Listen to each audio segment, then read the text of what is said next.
Hello সবাইকে, কেমন আছো? আশা করি ভালো আছো। আজকে আরেকটা নতুন ব্লগ নিয়ে চলে এসেছি। আজকের ব্লগটা খাবারের উপর, কারণ আমি ভাবছি আজকে ডিনারটা আমি বানাবো। তো চলো মাকে গিয়ে জিজ্ঞেস করি মা কি খাবে। ওমা ওমা ওমা বলো। ওমা ওমা কি করছো? এই তো আটা মাখছি। ওমা আটা মাখছো, রুটি বানাবে? রুটি বানাবো। তো তরকারি কি আছে? সকালে মাংস এনেছি তো। মাংস এনেছো? হ্যাঁ, দেখো না মাংস দিয়ে যদি কিছু বানাতে পারো। আচ্ছা, তাহলে চলো আজকের রেসিপিটা হবে মাংস দিয়ে। চলো দেখি কি বানানো যায়। তো এই দেখো, বেশি কিছু লাগবে না, মাংস আছে, মাংসটাকে ভালো করে হলুদ দিয়ে মাখিয়ে রাখবে।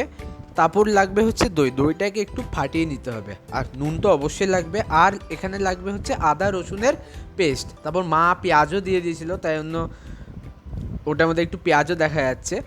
আর তার উপরে একটু মিক্সিটাও খারাপ, তাই একটু গোটা গোটা পিস। আর এখানে নিতে হবে লঙ্কা, ধনেপাতা, টমেটো আর পেঁয়াজ।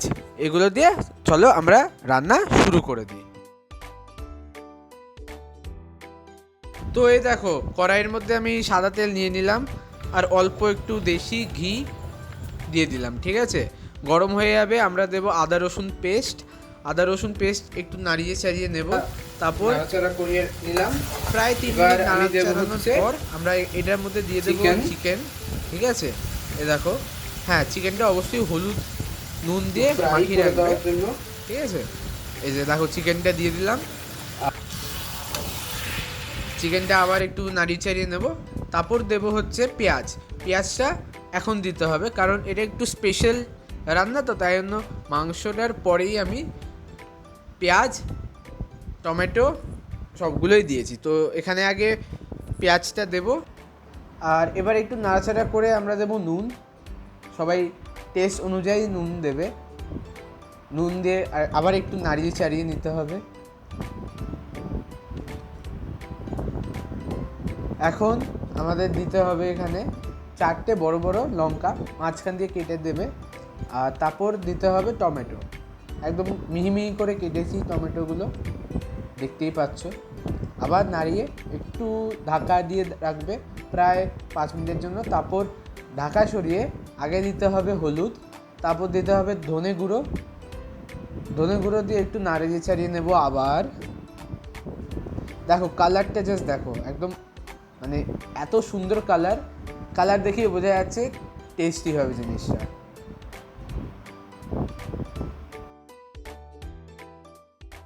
তো আবার ভালো করে নাড়িয়ে চাড়িয়ে নিয়ে এবার আমরা দেব হচ্ছে এখানে জিরে গুঁড়ো, ওই প্রায় 1 চামচ মতো। তারপর দেব হচ্ছে লাল মির্চ পাউডার, এটা দিলে একটু কালারটাও আসবে ভালো।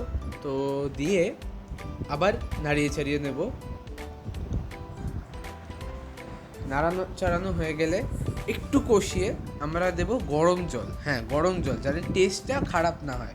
ঠিক আছে, গরম জল দিলাম।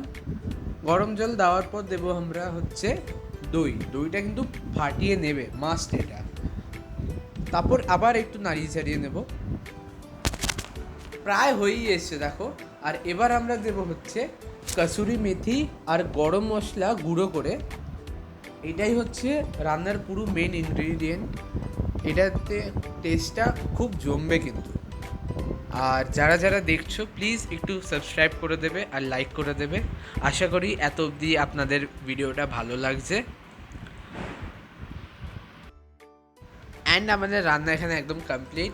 একটু ধনে পাতা উপর দিয়ে ছড়িয়ে দেবো, গ্যাসটা অফ করে দেবো, অ্যান্ড রেডি হয়ে গেল গাঙ্গুলি বাড়ির স্পেশাল চিকেন রেসিপি। তো রান্না এখন শেষ হয়ে গেছে, একদম ফিনিশিংও হয়ে গেছে।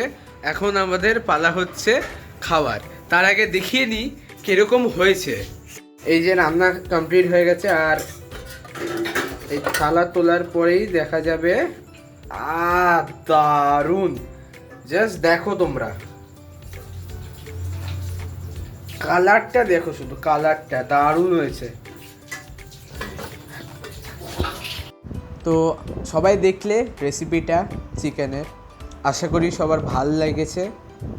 তো বাড়িতে একবার ট্রাই করে দেখবেন, আর আমাকে কমেন্টসে জানাবেন কেরম লাগলো।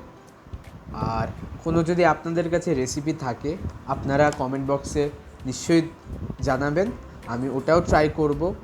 আর প্লিজ একবার ট্রাই করে দেখবেন, এটা আমি নিজে রেসিপিটা বানিয়েছি, মানে ঠিক নিজে না, একটু ইন্সপায়ারেশন নিয়ে এদিক থেকে ওদিক থেকে নিয়ে নিজের মতো বানিয়েছি। তো আমি এটার নাম দিয়েছি মায়ের হেল্প নিয়ে গাঙ্গুলি বাড়ির স্পেশাল চিকেন। তো একবার ট্রাই করে দেখবে আর আমাকে নিশ্চয়ই জানাবে যে কিরম লাগলো। আজকের জন্য এতটাই। শুভরাত্রি সবাইকে, আবার দেখা হবে আরেকটা নতুন ব্লগে। টাটা।